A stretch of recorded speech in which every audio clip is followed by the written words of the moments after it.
વાર્તા ગુજરાતી દેવા અને ભીમાનો ઝઘડો।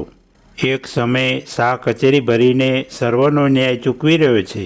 એટલામાં દેવા નામના એક રબારીએ આવી બૂમ મારી કહ્યું કે સરકાર, તમારા અદર રાજમાં ખરે બપોરે લૂંટાય એ શું?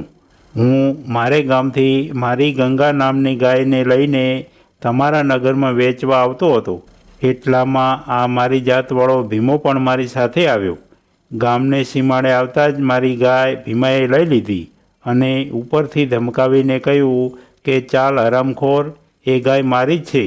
હવે આ ગાય કોની છે તેનો ન્યાય તમને સોંપું છું। આનો ન્યાય કરવાનો બિરબલને હુકમ થતાં જ બિરબલે દેવાને એક બાજુ ઊભો રાખી ભીમાને પોતાની પાસે બોલાવીને પૂછ્યું કે આ ગાય કોની છે?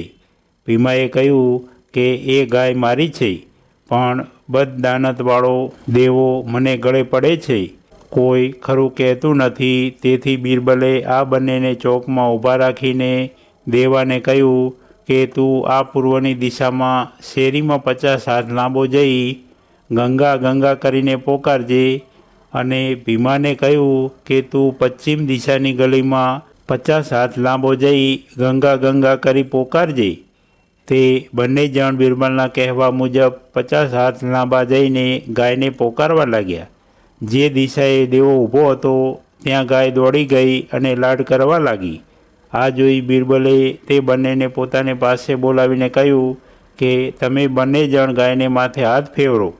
પછી દેવાને કહ્યું કે કાંઈ પણ બોલ્યા વગર તું દક્ષિણ દિશાની શેરીમાં જા, અને ભીમાને કહ્યું કે તું પણ કાંઈ બોલ્યા વગર ઉત્તર દિશાની શેરીમાં જા। ગાય પાસે જઈ આ બંને ગાયને માથે હાથ ફેરવી દક્ષિણ ઉત્તર તરફ ચાલતા થયા। આ જોઈ ગાય પણ દક્ષિણ દિશા તરફ જતાં દેવાની પાછળ ચાલતી થઈ। આ જોઈ બિરબલે તરત ભીમાનો કાન પકડીને કહ્યું, બોલ લુચ્ચા, આ ગાય કોની છે?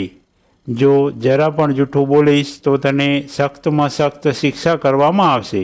ભીમાએ તરત પોતાનો અપરાધ કબૂલ કરી દીધો। દેવાને ગાય સોંપી દઈ બંનેને જવાની રૂખસત આપી। બિરબલનો આ ન્યાય જોઈ રાજા સહિત કચેરી હેરત પામી ગઈ।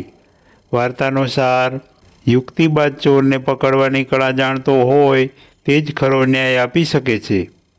આવી દરરોજ નવી વાર્તા સાંભળવા માટે સબસ્ક્રાઈબ કરો અમારી ચેનલને।